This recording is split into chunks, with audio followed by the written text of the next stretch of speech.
Shalom, shalom, shalom to the 12 tribe that scattered abroad. Shalom, shalom to the 12 tribe that scattered abroad. How y'all doing today, Israel? Today we gonna pick back up in Exodus chapter 15. We read Exodus chapter 14. And recap of Exodus chapter 14, we had came up out of Egypt, that Pharaoh had let her go. And we had came out of Egypt, and when we came out of Egypt, we had encamped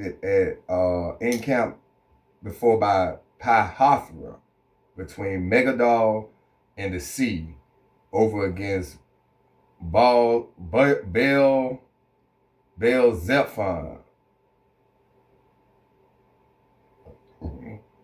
That's where we had encamped at when we came out.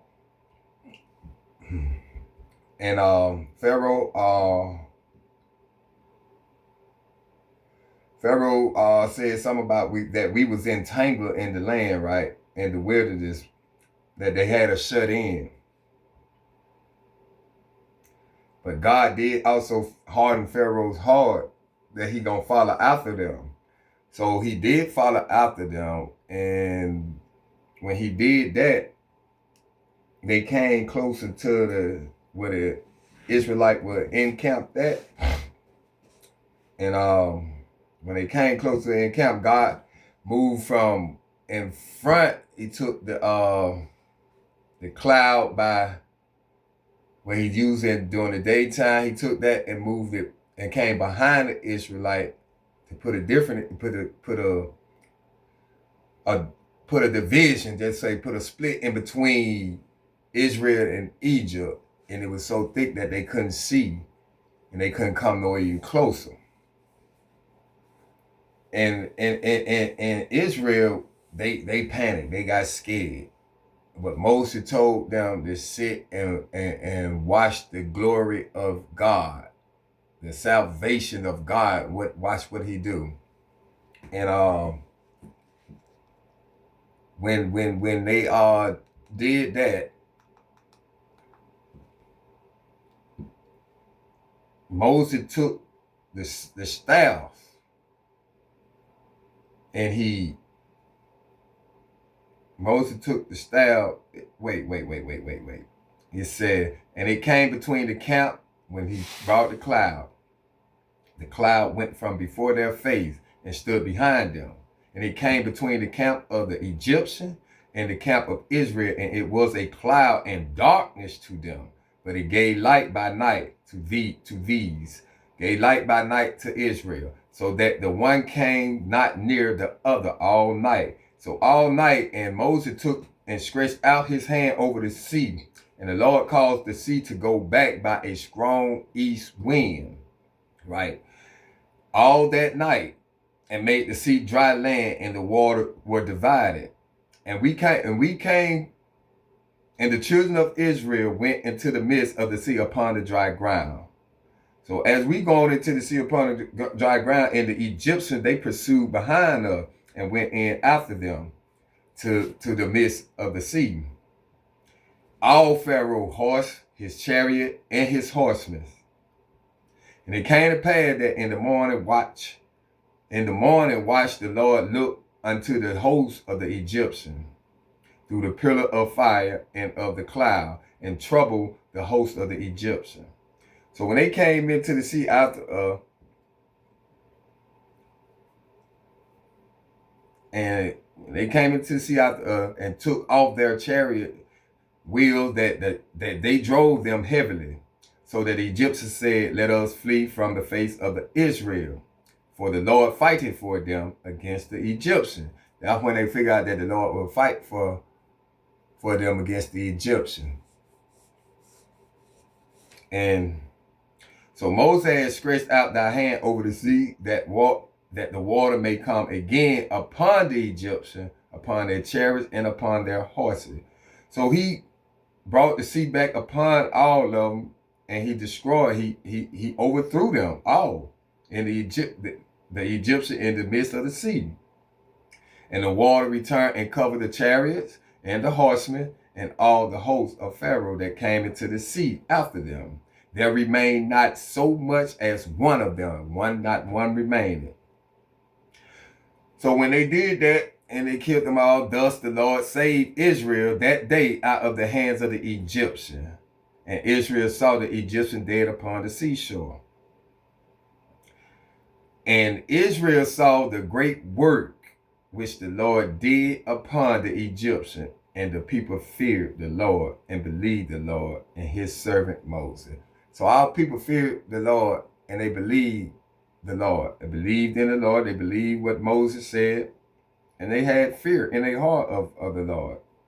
Now we're going to move on to Exodus chapter 15. So before we get started, we got to give all praise and honor to Yahweh, Bahashem, Hamashiach, Yahweh Shai.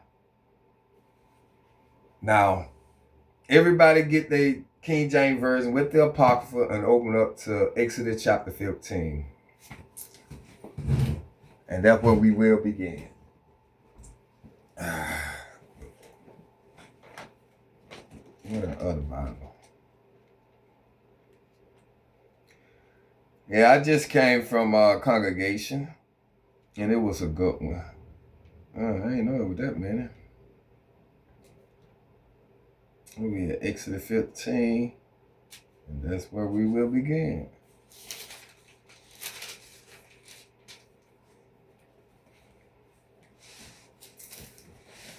Okay.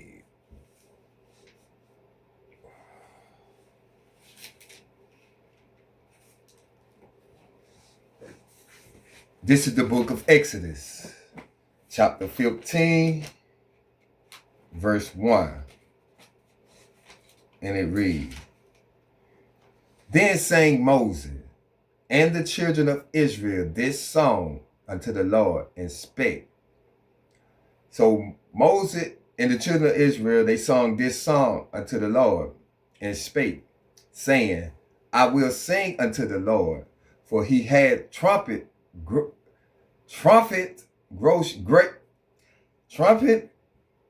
gloriously the horse and his rider had he thrown into the sea. We're going to get the definition of trumpet, because I know I ain't saying the word right, so we got to get the definition.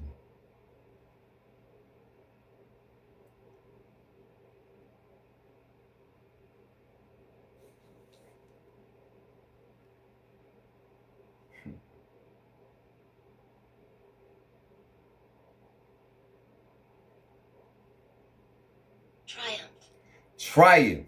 That's the word. It means achieve a victory, be successful. So they achieved a victory over Pharaoh and his army.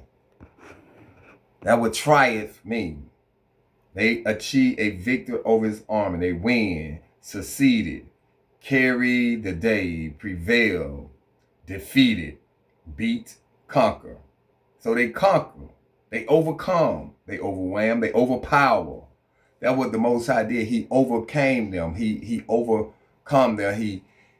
He defeated them.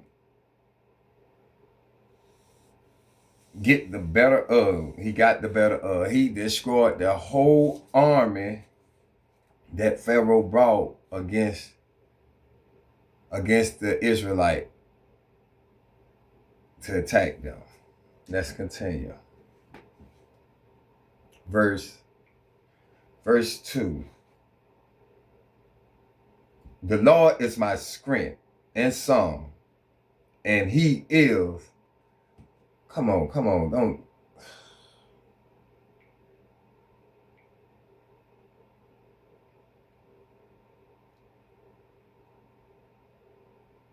Man,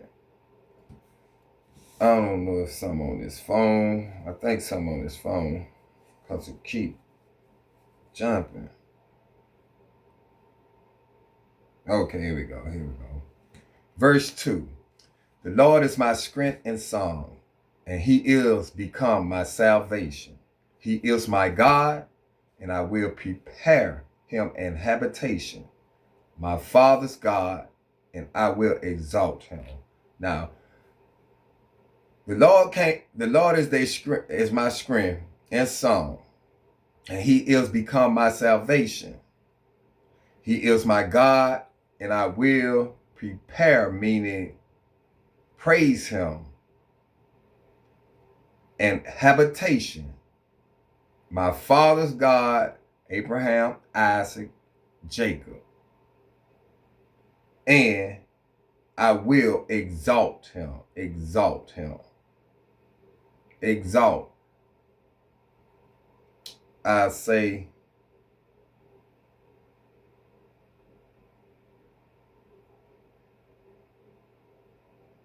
exalt. Hold someone or something in very high regard, think or speak very highly of. So they gonna like glorify him, praise. That would exalt stand for reverence, worship, idolize, esteem, look up to. These different words to describe exalt. So they will exalt him, what he said. He said, my Father God, and I will praise him, exalt him.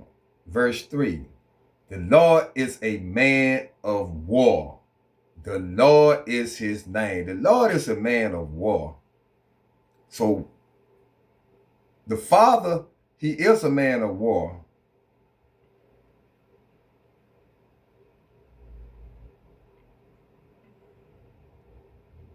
Meaning he will fight for his people. Like the Lord shall fight for you, and ye shall hold your peace. And that what Moses was telling the Israelite, wait and watch the salvation of the Lord. Back in verse 14, back in chapter 14, because the Lord will fight for. So you have to, he's a man of war. The Father is. He's not, don't say he don't love his people, and don't say that he's not, what's the word I'm looking for?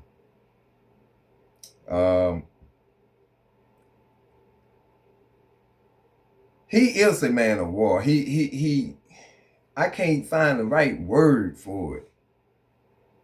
But he is a man of war, and he will fight for his people. And that was Moses telling him to watch the salvation of the Lord. Because the Lord is a man of war. That as we read through this, we going to see what type of God we have. He's a lovable and merciful God. Yes, he is. But he is a man of war. He's not that soft God. He's not. He's a man of war. Verse 4, Pharaoh's chariots and his hosts had he cast into the sea. His chosen captain also are drowned in the Red Sea. He drowned all of them. The chosen captain, 600 chariots he had, and 600 captains he put on each of them chariots. So the Most High overcome all of them when they went into the midst of the Red Sea. He brought the water back over them. Verse 5. The depth has covered them. They sink into the bottom as a stone. Verse 6. Thy right hand, O Lord, is become glorious in power. Thy right hand, O Lord, has dashed in pieces the enemy. Who are the enemy? Egypt. The Egyptians. They are the enemy. They had us in slavery. But this Pharaoh who became king, ruler of Egypt, ain't know nothing about Joseph. He ain't heard nothing about it. He don't know nothing about Joseph. So he the one told the Egyptian that the Israelite was being more. They was becoming more. It was going to be more to them. So we had to do something to them just in case if we go in a fight with somebody else, that they would turn and fight with the other nation against them. So he put them in captivity. He put them in slavery. He put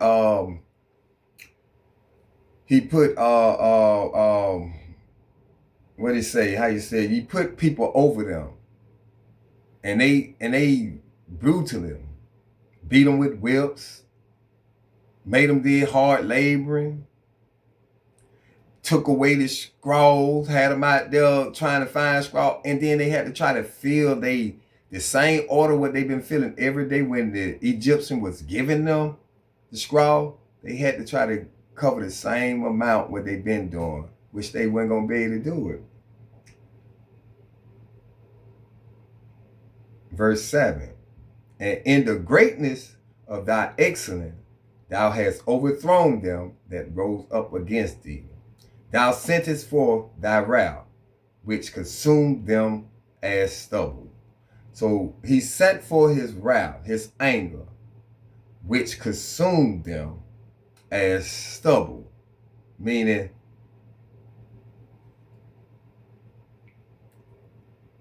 definition of consume. Consume. You got a couple of definitions for it. So I'm going to get the one.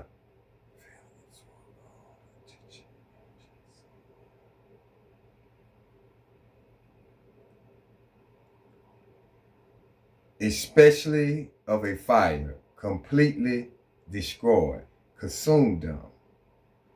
And you got destroy, demolition, lay waste, wipe out, gut, ravish, wreck, ruin. These are words that mean consume. Verse 8, and with the blast of the nostrils, the water were gathered together. The flood stood upright as an heap, and the depths were congealed in the heart of the sea.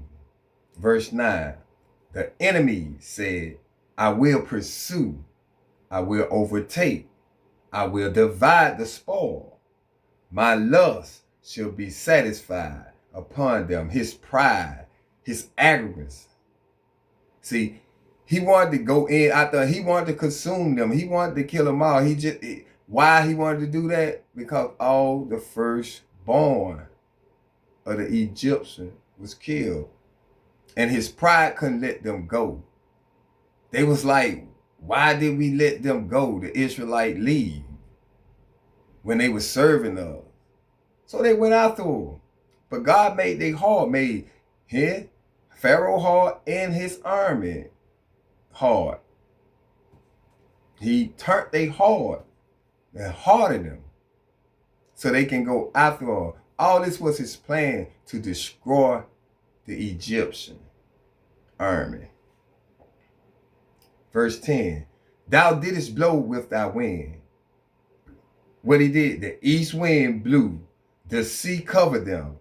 They sink as lead in the mighty water. The east wind blowed, the wind is split it. The west wind blowed it back to cover them up.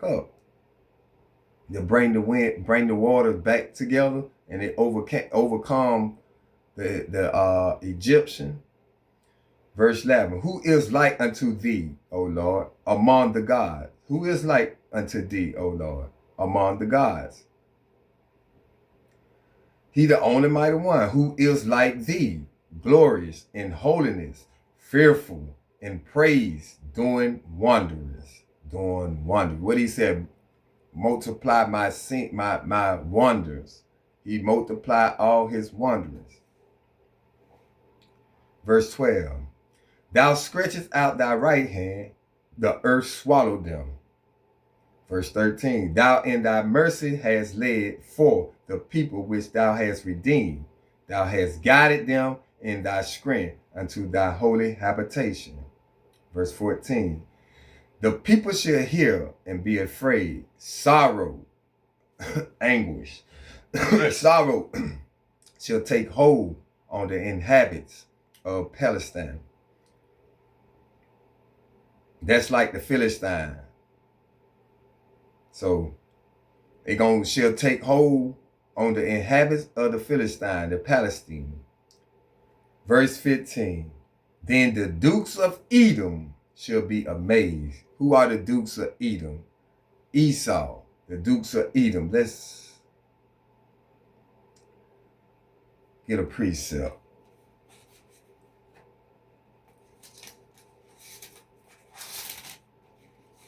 Let's go to the book of Genesis, chapter 36. Let's see something.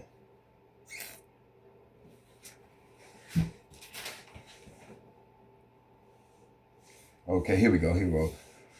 This is the book of Genesis, chapter 36, verse 15. It says, these were dukes of the sons of Esau. So the dukes, it said, then the dukes of Edom shall be amazed. Edom is Esau.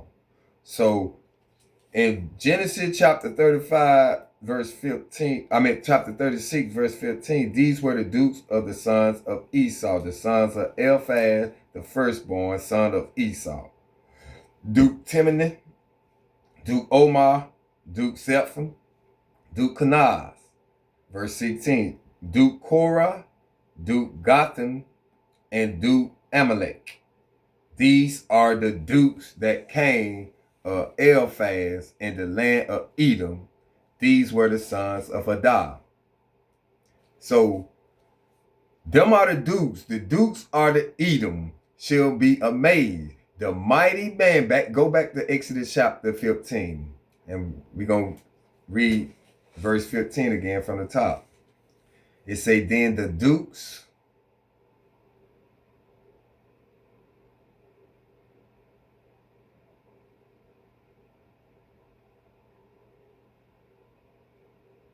let me get this precept. I like this precept too. The book of Deuteronomy chapter 2 verse 4. And commanded thou the people, saying, ye are to pass through the coast of your brethren, the children of Esau. Them are the dukes. He talking about the children of Esau, which dwell in Seir, and they shall be afraid of you. Take ye good heed unto yourself, therefore. Back to Exodus chapter 15, verse 15. Then the dukes of Edom shall be amazed. The mighty man of Moab. Who is Moab? Moab is the Moabites. The children of Lot. Then the children of Lot. It say, the mighty man of Moab, trembling, shall take hold upon them. All the inhabitants of Canaan shall melt away. Verse 16. Fear and dread shall fall upon them. By the greatness of thy arm, they shall be as still as a stone. Till thy people pass over, O Lord, till the people pass over, which thou hast purchased. Till the people pass over, which thou hast purchased. Them the people who he redeemed. And that's who? Israel. He redeemed Israel out of the hands of the Egyptian. Verse 17. Thou shalt bring them in and plant them in the mountain of thy inheritance, in the place, O Lord, which thou hast made for thee to dwell in the sanctuary, O Lord, which thy hands have established. Bring them into the place where he had made for them to dwell in. The wilderness. Verse 18. The Lord shall reign forever and ever. Verse 19. For the horse of Pharaoh went in with his chariot and with his horsemen into the sea. And the Lord brought again the water of the sea upon them. But the children of Israel went on dry land in the midst of the sea. Verse 20. And Myron, the prophetess, the sister of Aaron and Moses, took a tambourine in her hand And all the women went out after her with timbrel and with dances. So this when they started glorifying to the Lord. They sung the song. She went and danced. They danced. They shake the timbrel. They they took timbrels in their hand, and all the women went after her with timbrels and with dances, glorifying the Lord for the victory over the Egyptians and bringing them, redeeming them out of the hands of them. Verse 21, and Miriam answered them, sing ye to the Lord, for he had trampled gloriously the horse and his rider had he thrown into the sea. He destroyed them. He overcame them. The horse and his rider. So he killed the horses. He killed the mans. He got victory over them. And he did it in the front of his people's eyes so they can see. And they feared the Lord.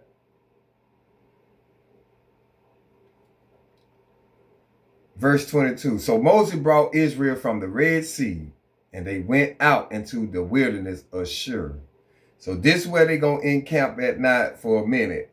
And they went 3 days in the wilderness and found no water. So as they traveled into the wilderness, they found no water. So, they're going to start complaining. That's Israel. That's what we do. We always complain.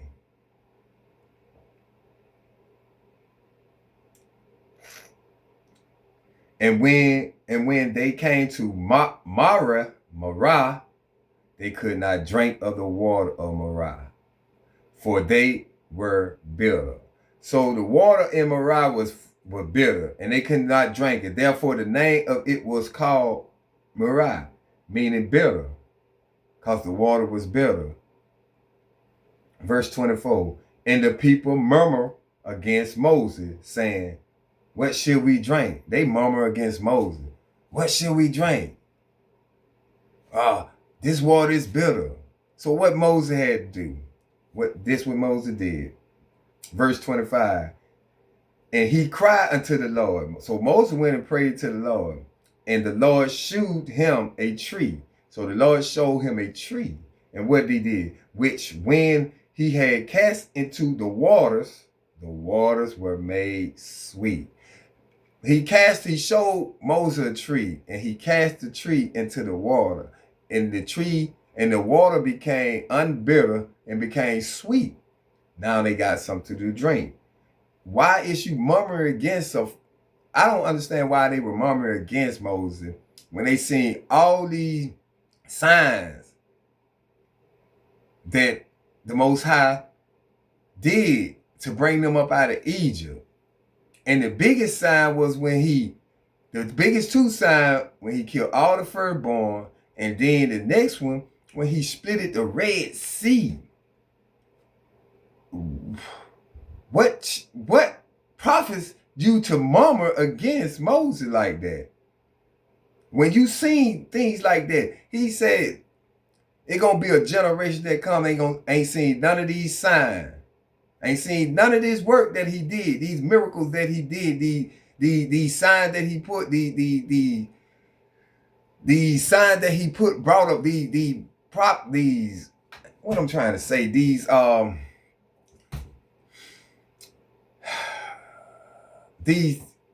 signs that he brought upon Egypt.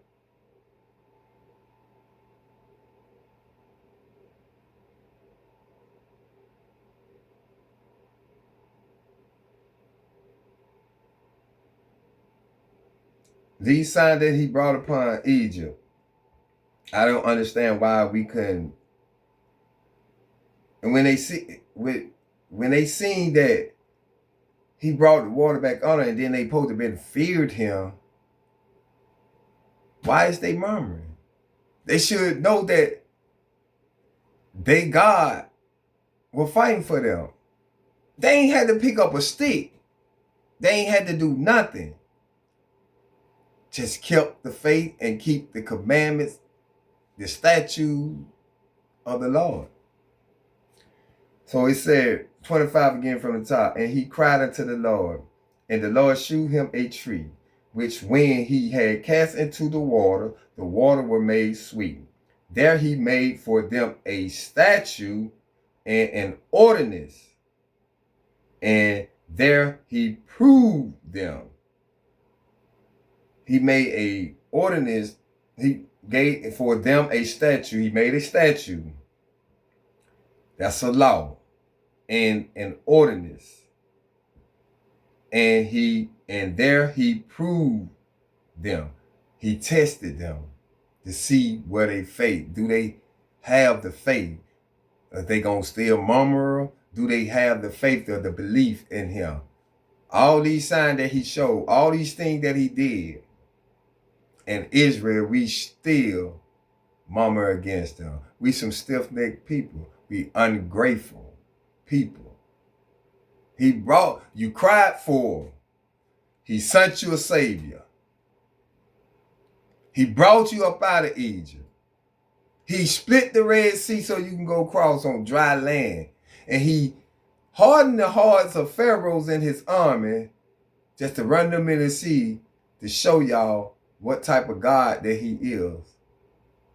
The God of Israel, and destroyed them. And we still had something to murmur about. We not satisfied. We ungrateful. We stiff-necked. We won't hearken. And he gave you a statue, and the statue and ordinance. And there he wanted to prove to them, to test them. Verse 26, and said, if thou wilt diligently hearken to the voice of the Lord thy God. This the statue. If you will diligently hearken to the voice of thy God, and will do that which is right in his sight, and will give ear to his commandments, and keep all his statutes, I will put none of these diseases upon thee, which I brought upon the Egyptians. So if we hearken to the voice of the Lord thy God, and do which was right in his sight, and we'll hearken, give an ear to his commandments, and keep all his statutes. See, Moses ain't even gave up the laws yet. This the first statute that he gave to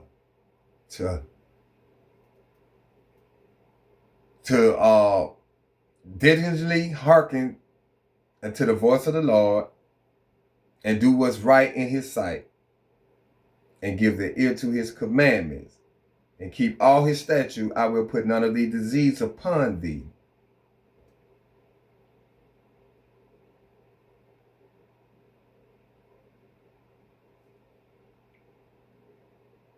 Which I have brought upon the Egyptians, for I am the Lord that healeth thee.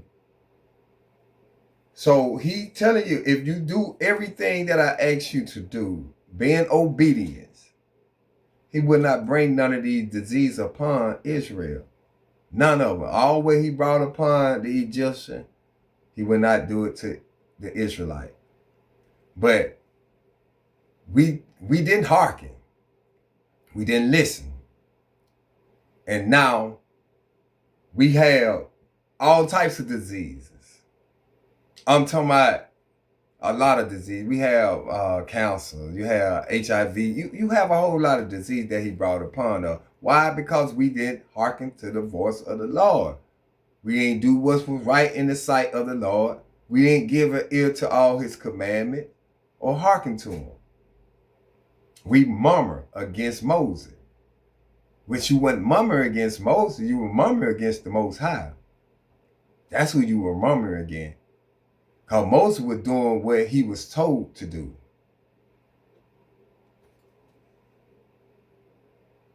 Verse 27. And they came to Elam, where were 12 wells of water, So when they came to Elam, there were 12 wells of water, and 70 palm trees, and they encamped there by the waters. Exodus chapter 16.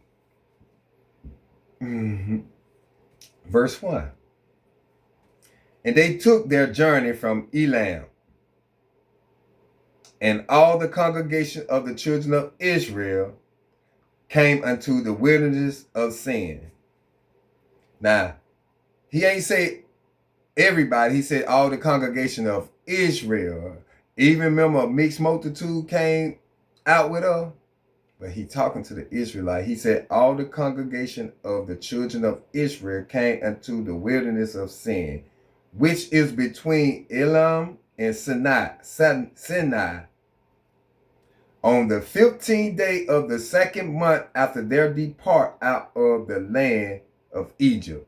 Now, on the 15th day of the second month, so it's been a month they've been out here in the wilderness. Because remember, we left out on the 15 days. It was the 14th at eve when we had to prepare for the Passover. But that night, 14 in the eve, that eve, you know, when sun go down, it changed to the new day. So it was the 15th. We started on the 14th, but when the sun went down that eve, when they started preparing it, the lamb, they came to the 15th. So we went into the wilderness for a whole month that we've been out there in the wilderness. And it was the second month. So April, I say April, May, second month. After their departing out of the land of Egypt. Verse 2. And the whole congregation of the children of Israel murmured against Moses and Aaron in the wilderness. See, they never stopped murmuring against Moses and Aaron. Verse 3. And the children of Israel said unto them, would to God we had died by the hands of the Lord in the land of Egypt. So this what the Israelites said to Moses and Aaron. Would to God we had died by the hands of the Lord in the land of Egypt, when we sat by the flesh pots, and when we did eat bread to full, for ye have brought us forth into this wilderness to kill this assembly with hunger. How? He just made the water from bitter to sweet for you to drink. We are stiff-necked people.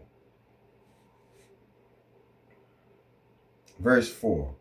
Then said the Lord unto Moses, behold, I will rain bread from heaven for you, and the people shall go out and gather a certain rate every day, that I may prove, meaning again, that he may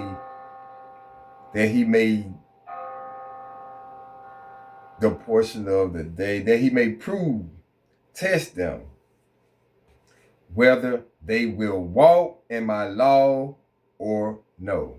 See, the Most High already knew what we was about. The Most High he know his people.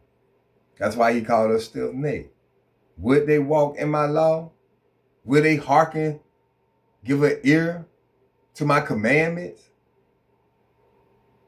This is why we in the predicament we in as of today, because our ancestors will not hearken unto the voice of the Lord thy God.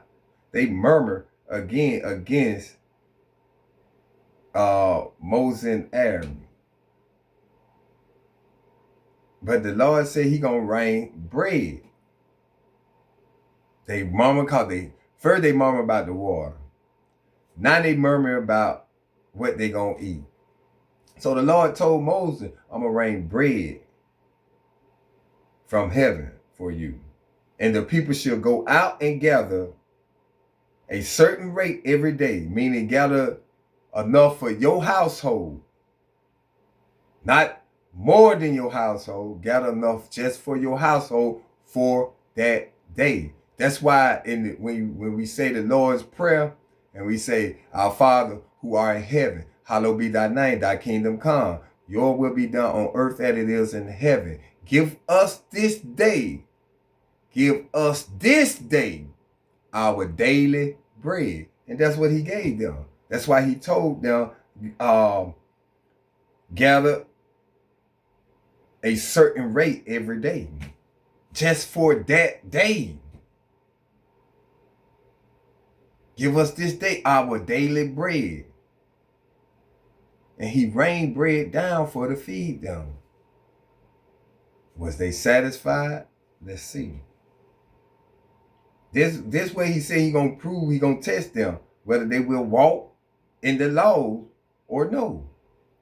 You know what I'm saying? Cause he told Moses to tell them, gather a certain rate. No more, no less. Enough just for your household for that day. And I'm gonna see where they keep my law. I'm gonna see where they walk in my law. Now I told you to tell them to gather a certain amount of rate of bread just for that day now. Just to prove, to see if they're gonna walk in the law or not, or no. Verse 5. And it shall come to pass that on the 6th day they shall prepare that which they bring in, and it shall be twice as much as they gather daily. So on the 6th day, you gather more. That's the only day you're supposed to gather more rate, because you gather enough for 2 days. That day and the next day. Why? Let's continue. And Moses and Aaron said unto all the children of Israel, not even the mixed multitude. He said to all the children of Israel. The mixed multitude is not the children of Israel. He said, and Moses and Aaron said unto all the children of Israel, at eve, then ye should know that the Lord had brought you out from the land of Egypt, that you should know that the Lord brought you out of the land of Egypt. Verse 7, and in the morning, then ye shall see the glory of the Lord, for that he heareth your murmurings against the Lord. So he know they like I said, they wasn't grumbling against Moses and Aaron. They was grumbling against the Most High. That's who they were grumbling against. He said against the Lord. And what are we that ye murmur against us? That's what Moses told him, what are we that you murmur against us? Against us? Against the Lord? And what are we that you murmur against us? For that he heareth your murmurings. The Most High, then he hear him crying out before he sent Moses. That's why he went and got Moses. So he hear everything. He sees everything. He knows everything. He already know what you're going to do before you do it, when you do it, how you do it, where you do it. He already know this before you even act upon this. He already know these things. Verse 8. He know we wasn't going to hearken. He knew that. But he going to prove, he going to test us to see. Verse 8, and Moses said, this shall be when the Lord shall give you in the eve flesh to eat. He going to give them flesh to eat. And in the morning, bread to the full. For that the Lord heareth your murmuring, which ye murmur against him. And what are we? Your murmurings are not against us, but against the Lord.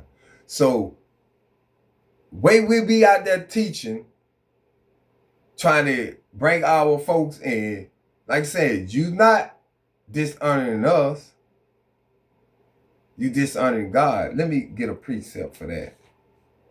Let me see.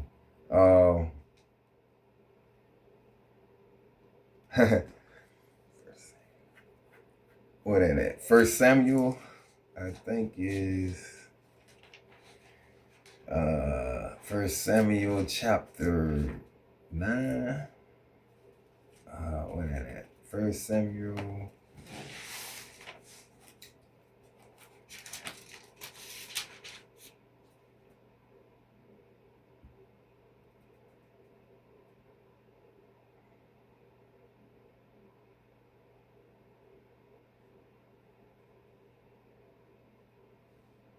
Okay. The book of First Samuel, chapter 8, and verse.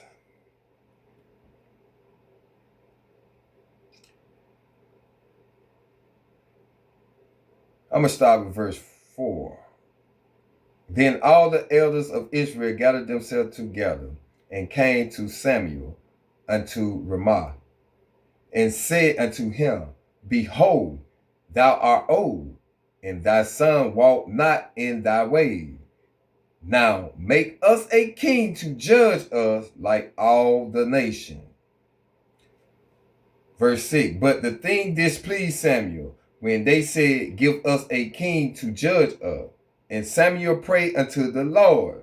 And this is what the Lord said. And the Lord said unto Samuel, Hearken unto the voice of the people in all that they say unto thee. So he telling them, hearken unto the voice of the people. The same thing when you mama are not against us, but against the Lord. Y'all, you don't be dishing us. You ain't going against us. We just doing what our Father told us to do. We just doing exactly what we supposed to do. We warning y'all. So like in 1 Samuel, he said, hearken unto the voice of the people and all that they say unto thee. For they have not rejected me. They ain't rejected us. Who they rejected? But they have Shalaka. But they have rejected me. Y'all rejecting God, man. It's not us. And don't you know you're going to be accountable for everything you speak? Every word that you say, you're going to be accountable for that. So when you say brush us off or say smart things or anything, we don't get offended from it. Because we did what we supposed to do. We did our job. We are watchmen of Israel. So we did what we supposed to do. We warned y'all. Y'all not going against us. You're going against the Most High. Let's continue. Go back to Exodus chapter 16, verse 9. And Moses spake unto Aaron, saying, unto all the congregation of the children of Israel, unto all the congregation of the children of Israel.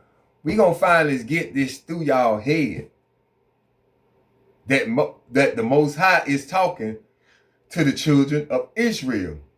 Not the world, not the Egyptian, not the mixed multitude, all the congregation of Israel. He said, and Moses spake unto Aaron, saying, unto all the congregation of the children of Israel, come near before the Lord, for he had heard your murmuring. See, he hear everything y'all be saying out there. Everything.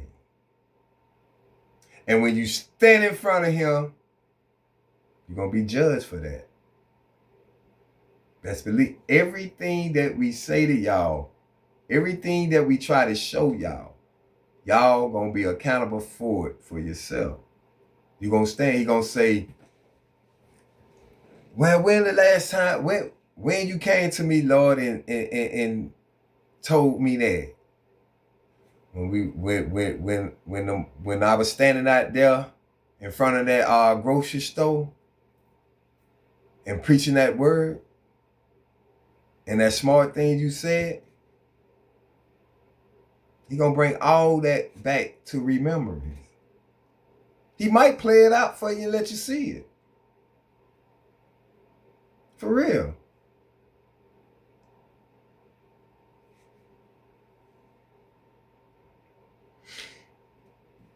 So he heard all the murmuring, but y'all go against him. Verse 10. And it came to pass, as Aaron spake unto the whole congregation of the children of Israel. You see how it keeps saying that? The whole congregation of the children of Israel.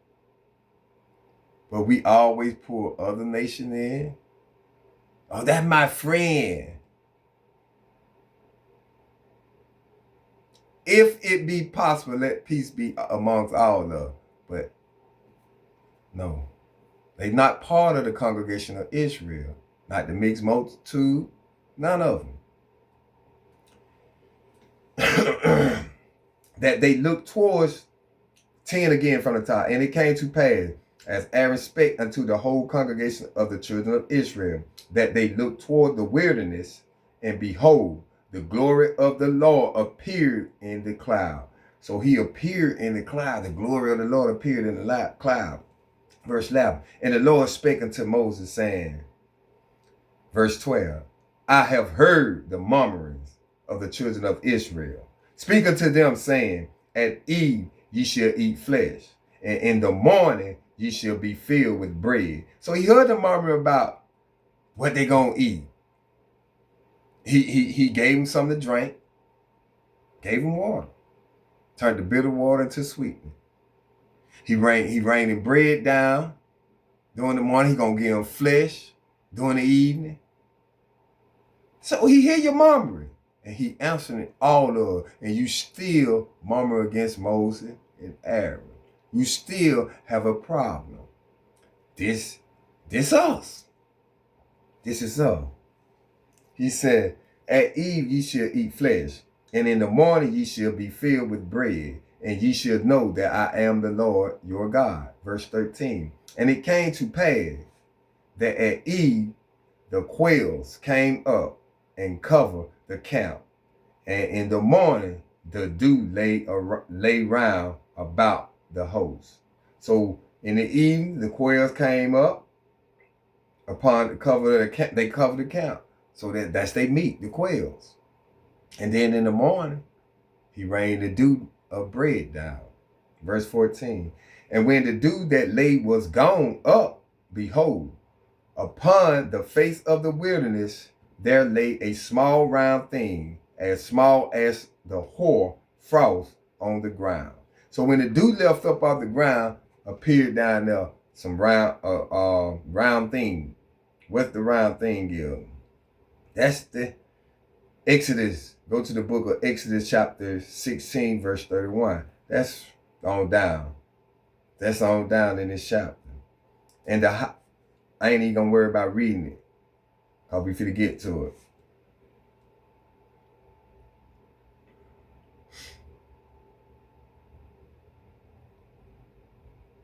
It was frost on the ground. Verse 15. And when the children of Israel saw it, they said one to another, it is manning. It is manning. For they wist not what it was. And Moses said unto them, this is the bread which the Lord hath given you to eat. This is the bread that the Lord hath given you to eat. This is what he rained down during the morning time. He said he was going to rain bread down for him. Verse 16. This is the thing which the Lord had commanded. Gather of it every man according to his eating. And omer for every man according to the number of your person. Take ye every man for them which are in his tent. Meaning enough just for your household for that day. Omer. Get the definition of Omer.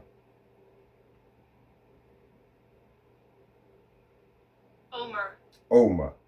An ancient Hebrew dry measure, the 10th part of an ephah.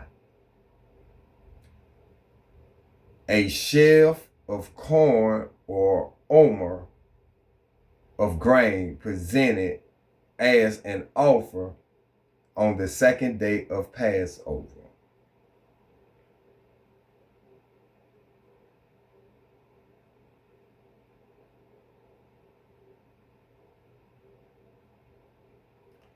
The word Omer literally means sheaf. And reference to these early offerings, biblical, the Omer period connects the anniversary of the Exodus from Egypt, Passover, with the festival that commemorates the giving in the Torah on Mount Sinai. So,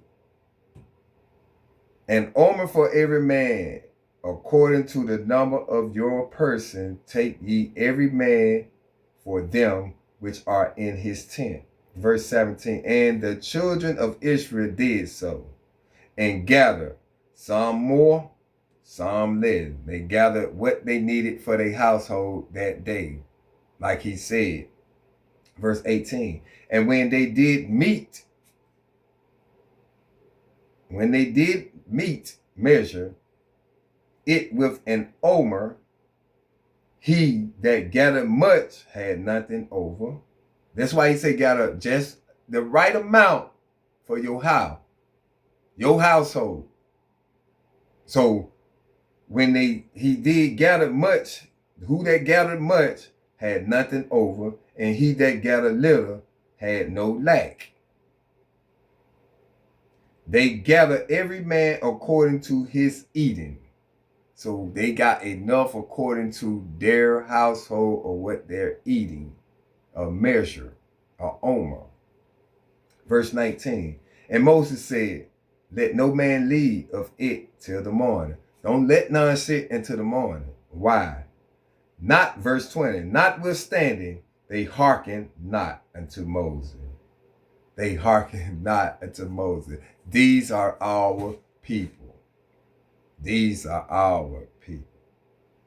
We don't hearken to nobody. We don't want to listen to, especially our own people. We don't want to hear nothing they got to say. But they didn't listen. Notwithstanding, they hearkened not unto Moses. But some of them left of it until the morning. When they left, some had left over until the morning. What happened? And it bred worms and stank. And Moses was wroth with them. He was very angry because they ain't hearkened. And the Most High had told him. He told him, I'm going to see if they going to walk in my law or no. And he knew they wasn't. You had mom gathering more than what they supposed to gather.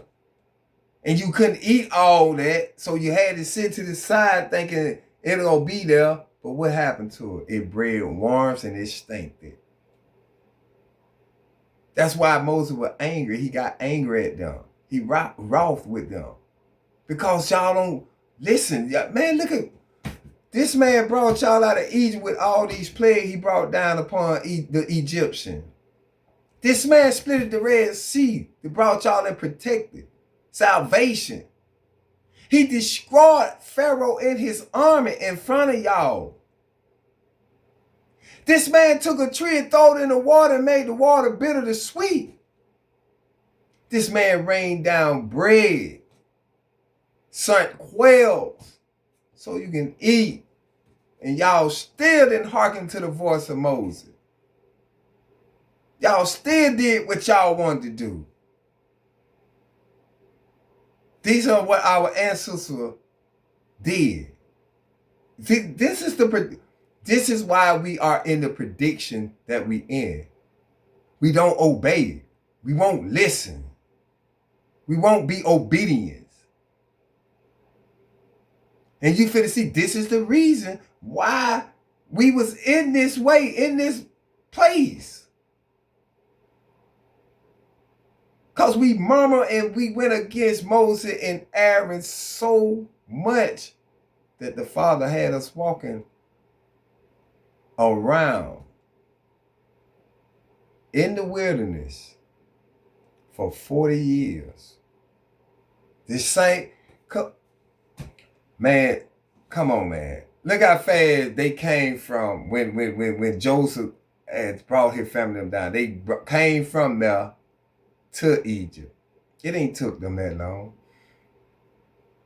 It ain't took no 40 years. But it took 40 years for them to come up out of the wilderness because they will not hearken. They will not listen. They will not walk in the statutes, the laws of the Most High. As of the day. Like I said, he sent his prophet, he sent his prophets out there. We are the prophets of this time and age. We don't have them old prophets no more. They gone. So we have to make new prophets. And we are them. And you got a lot of us. You got a lot of us. Watchmen of Israel, Sons of Thunder, Battle Axe. You got a whole lot of them.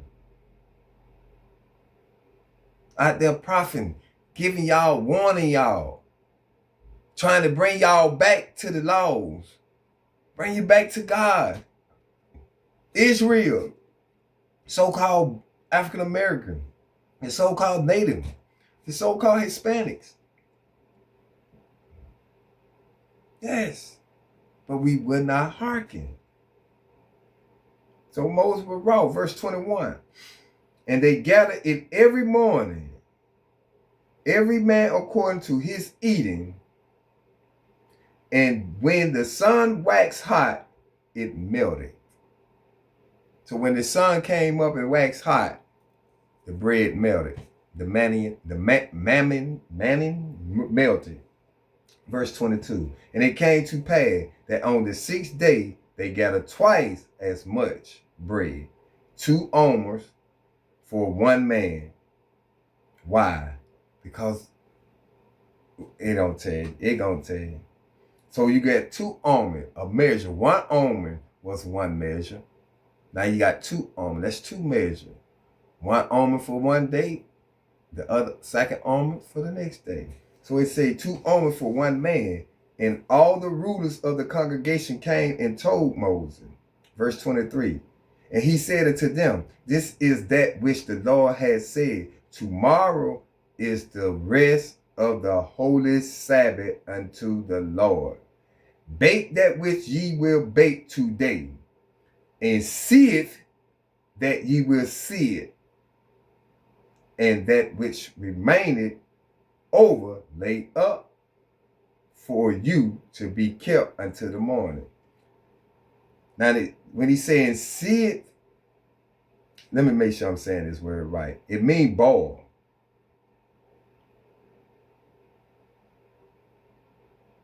Seed. Seed. Seed of a liquid bubble up as a result of being boiled. Meaning boil, simmer, foam, rise.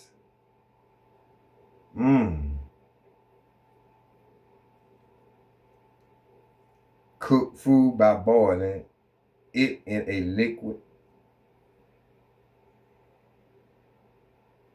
So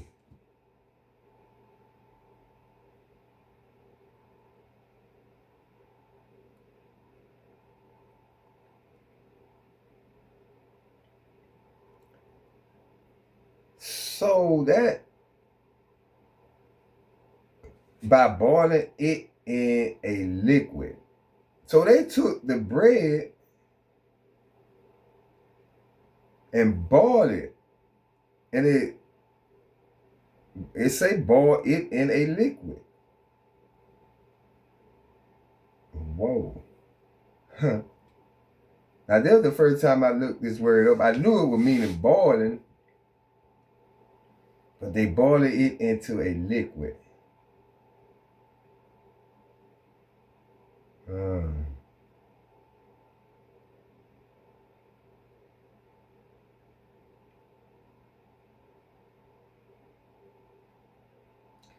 In the Bible, see it primarily means to boil or cook. seeth a kid in its mother's milk, a literal action often linked to specified dietary ritual laws for Israelite to separate them from pagan practice, symbolizing purification and obedience. It also carried metaphorical weight, suggesting agitation, overflowing emotion, or impending judgment, like a boiling pot. Like it rise. It boil, when you boil, it rise. Huh. I learned something that. I learned something then. So he said, tomorrow is the rest of the holy Sabbath unto the Lord. It's the holy Sabbath unto the Lord. The seventh day is the holy Sabbath unto the Lord. So he said, bake today and bake that which ye will bake today. Whatever you bake today, bake what you gonna bake today. And the rest see it, that ye will see it, and that which remaineth over lay up for you to be kept until the morning. That's why he said 2 armor. One, you're going to bake what you're going to bake for the day, and the other you're going to boil and set to the side for tomorrow. Because tomorrow is going to be the holy day of the Sabbath. The Lord's, the rest of the holy Sabbath unto the Lord. Verse 24.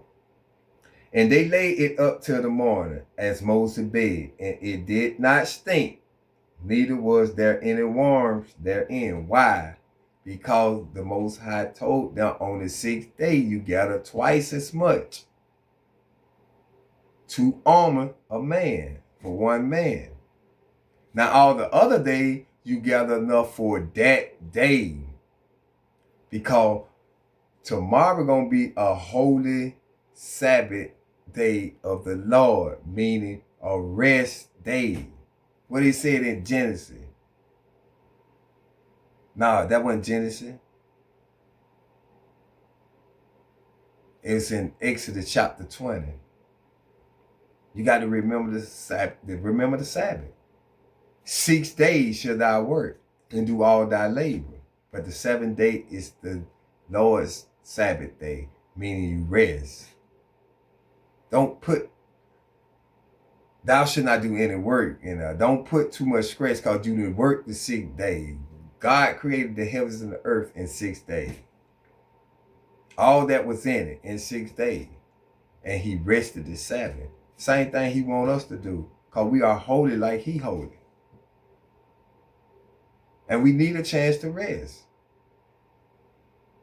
As like us today, man, we as of now, what we in now, we need a chance to rest. Ain't no way nobody gonna work no 7 days a week. My body wore out just working 5 days.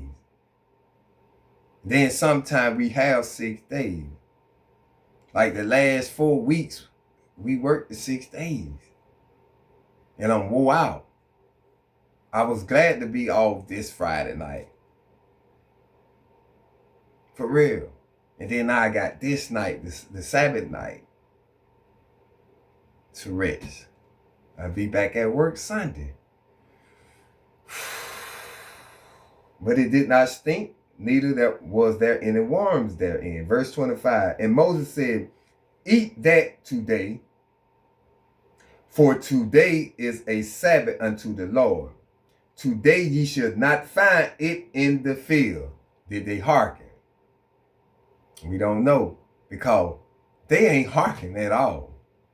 Let's see what he did. He told me to eat what you eat today, because tomorrow you will not find it out there in the field, right? Eat that today, for today is a Sabbath unto the Lord. Today ye shall not find it in the field. So it's not going to be there. Verse 26. 6 days ye shall gather it. But on the 7th day, which is the Sabbath, in it there should be none. Verse 27. And it came to pass that there went out some of the people on the 7th day for to gather, and they found none. Why you ain't just hearken and listen? He told you wasn't gonna be none in there. So he proving to y'all, he testing y'all to see if you gonna walk in his law. Y'all can't obey this little simple law. Y'all can't obey this. We can't obey the Sabbath. We cook, we buy, we sell, we party, we drink, we do all on the Sabbath instead of resting. Then we come Sunday. That's what y'all want to, this when y'all want to rest. Y'all want to go congregate. Y'all want to gather up in the church. Oh, it's supposed to be the 7th day, the Sabbath, the rest.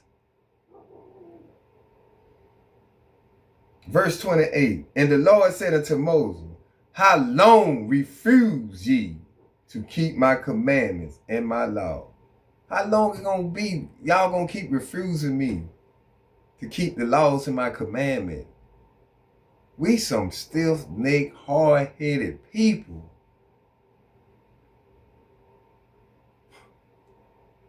Why is that? Verse 29. See, for that the Lord had given you the Sabbath, therefore he giveth you on the 6th day the bread of 2 days. Abide ye every man in his place. Let no man go out of his place on the 7th day. Verse 30. So the people rested on the 7th day. 31. And the house of Israel called the name thereof Manning.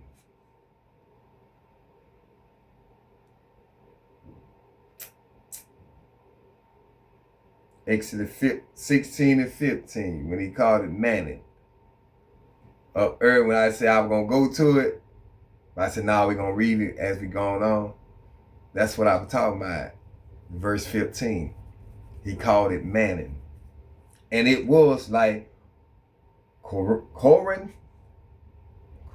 seed. Hold on, let me get the definition of this.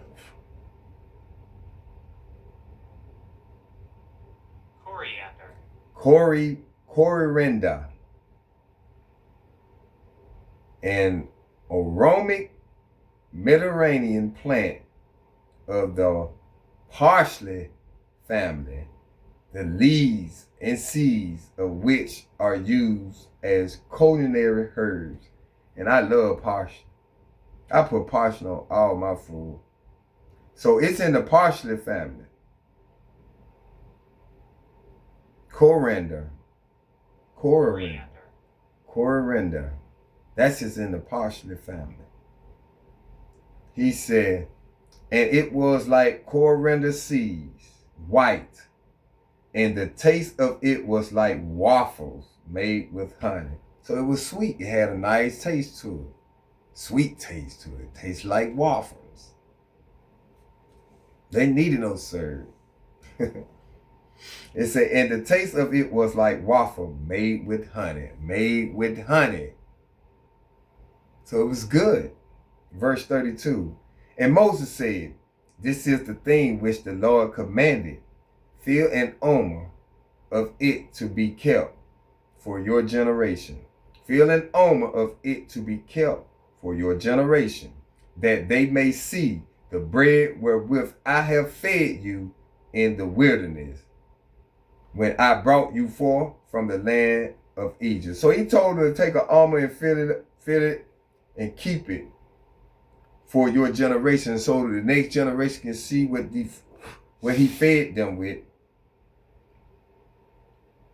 while they was in the wilderness, when he brought them forth out of the land of Egypt. Verse 33. And Moses said unto Aaron, take a pot and put an omer full of manna therein, a measure, and lay it up before the Lord. Lay it up before the Lord to be kept for your generation. To be kept for the generation. The ones that coming into that generation, to show them this is what the Lord gave us to eat. This is what we ate for 40 years in the wilderness. Manna, bread. So Moses wanted them to take a pot and fill it up and put it to the side, be kept for the Lord, just to show the generation. Verse 34. As the Lord commanded Moses, so Aaron laid it up before the testimony to be kept. And you're going to see where he put it at. As we read, you're going to find out. You're going to see this what we're going to be put up at. The show for the generation to come. Verse 35. And the children of Israel did eat manna 40 years, what I just said. They ate manna 40 years until they came to the land inhabited. They did eat manna until they came unto the borders of the land of Canaan. For 40 years, they ate bread tastes like waffle with honey. For 40 years. Because we won't listen. We will not hearken. We won't. We won't. It took me 44 years to hearken. The 44th year, I hearken. I hearken. Verse 36. Now an omer is the 10th part of an ephah.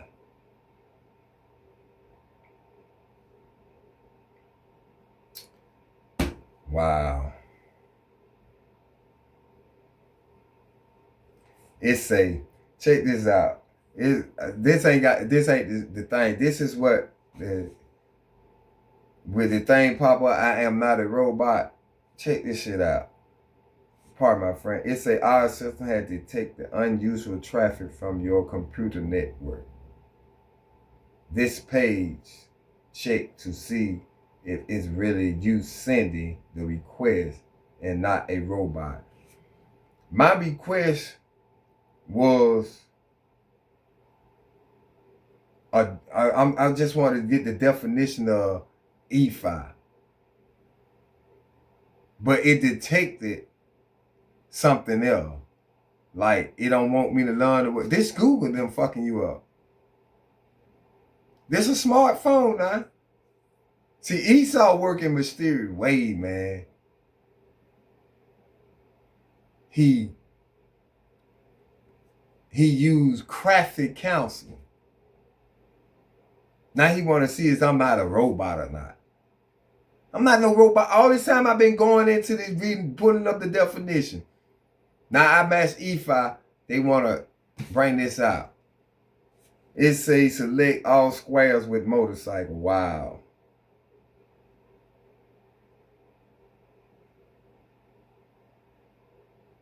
This don't make no sense.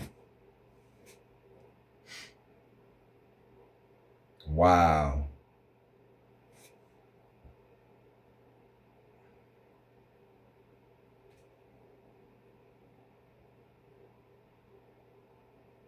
It let me through.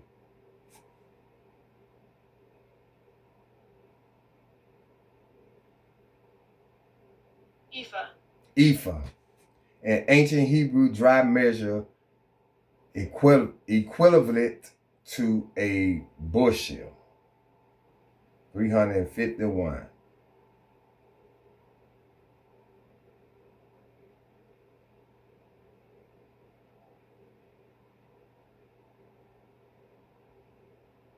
In the Bible, ephah primarily referred to a Hebrew unit for measuring dry goods like grain.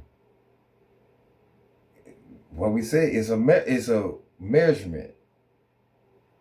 Represent both the container and the volume, about 22 liters or 20 dry quarts. It also appeared as a proper name for people, descendants of Abraham, a concubine of Caleb, and a tribal group, Midianites, symbolizing substance, trade, or even spiritual good.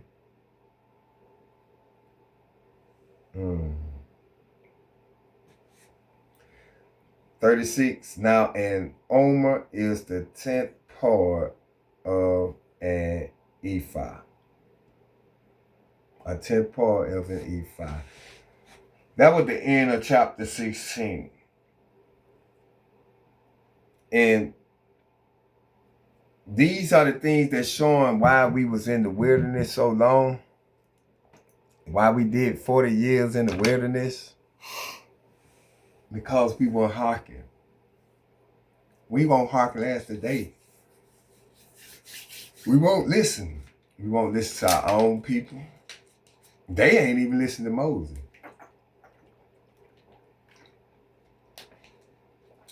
They won't even listen to Moses.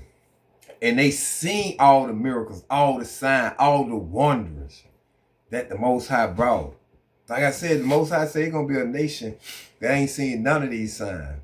Ain't none of these miracles. But they going to believe. And that's this generation here. We believe. We ain't seen none of this. But we believe. We have faith. And that's a good thing. That's a real good thing.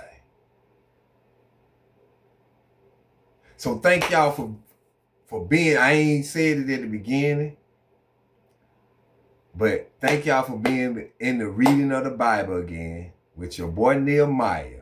I am Israel, a true seeker of Yahweh. Like, share, subscribe, and comment. With that being said, man, we're going to say the Lord's Prayer. We're going to close out this thing. Our Father, who art in heaven, hallowed be thy name. Thy kingdom come. Your will be done on earth as it is in heaven. Give us this day our daily bread. Forgive our debt and we forgive our debtors. Lead us not in temptation, but deliver us from the evil one. For thine is the kingdom, the power, and the glory forever and ever. Man, Israel. I said, man, y'all go back through this and read this on y'all own.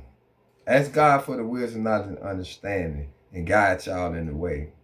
Same thing I be doing. Like I said, I just learned something new too. With the seed of the boiling, how it rise. I didn't know that. It turned into liquid. I didn't know that. But I just learned that. That's why I stay constantly reading over and over and over again. This book, this right here, this Holy Bible, it never get boring. It never get boring. Not to me. I get excited reading the word. For real, I get real excited. I just love hearing the word of God, man. I just love to hear the word of God. We'll pick back up in Exodus chapter 17. Probably tomorrow. I can't say when, but it will be there. We will do it. But like I said, if it take me 3 years to read this Bible to y'all, I'm gonna keep reading. I'm not gonna stop. I'm gonna explain what I know. I'm gonna give you what I know, and I pray that the Lord just keep guiding me and showing me and teaching me and giving me a better understanding. Some things I probably have to go back to and read over because I probably said something wrong. I probably ain't hit the point with it, but I'm learning. What is you here for? If you're not reading the word, if you're not trying to teach your people, if you're not trying to get an understanding of why is you an Israelite? Why is you here? How can you be the light of the world when you're not even trying to get knowledge for yourself to get the understanding so you can have the wisdom to teach? How can you teach your kids This is stuff what we have to teach our kids. He said raise a child up in the way they should go. And they will never depart from it. If they do leave it, they're going to always come back to it. We have to understand that, man. You know, sometimes I sit and try to talk to my kids about it. They'll listen. That's about all they'll do here. But they ain't gonna act towards it. They ain't gonna act on it. When it touched me, man, I'm talking about I really like dropped a lot of things and started obeying, listening to the words of God. I really did. And I think that would cause confusion between me and my baby mama. But he had already told me that, but did I believe it? No, I didn't. I'm talking about this man spoke this to me before I even decided to accept this truth. Before I even gave myself up to all this. He told me that was the first thing he said. You're going to lose that family upstairs. This is what the Spirit told my spirit. Man, I heard this stuff plain, loud, and clear. He said so much. And he said, endure to the end. Remember that they did it to me first. I'm talking about this is the... Man, I'm talking about it scared me. I was happy because I found out who I really was. But you got to get the understanding. Not because I know who I am. I had to start walking in the law. What he said. He going to see if they're going to walk in my laws. Or no. 5 years. I'm not saying I did not, how can I say it? He said a righteous man falls 7 times, but he gets back up, you know. So I'm not saying I did not fall, but I'm enduring. I stuck with it. I ain't left it alone. I ain't backed up off it. I ain't say the hell with it because I slipped and fell. We all gonna fall short of the glory. Ain't no motherfucking body perfect but Yahweh Shai, who the world ignorant called Jesus. He the only one perfect.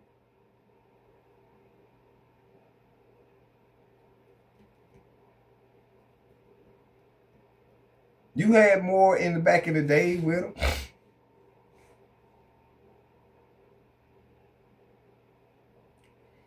But the thing is, you got to endure and keep kicking. Get up, dust the dust off, and keep going. That's why he said a righteous man falls 77 times and get back up.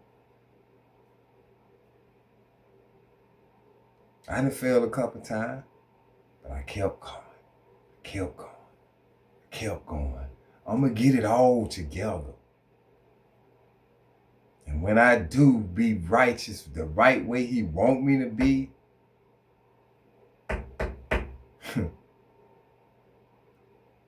ain't nothing gonna stop me. Israel. Man, thank you, Father, for allowing us to be here to read your word. Thank you, man. With that being said, we're going to close out. Our Father, who art in heaven, hallowed be thy name. Thy kingdom come. Your will be done on earth as it is in heaven. Give us this day our daily bread. Forgive our debts as we forgive our debtors. Lead us not into temptation, but deliver us from the evil one. For thy is the kingdom, the power, and the glory forever and ever. Thank you, Father. Thank you. And I'm very high off this word. Y'all don't see it? Y'all don't see it. This the word got me like this. Yes. And it's gracious. Gracious. The thing is, some was having me a stumbling block in my way. And I finally achieved to come back over that stumbling block. And I'm proud. It ain't been a while, but I'm ticking with it. Like I said, a righteous man falls 77 times, but get back up. And I'm on the stride of making the best of the best. Kwame Yasharala, family. Kwame Yasharala.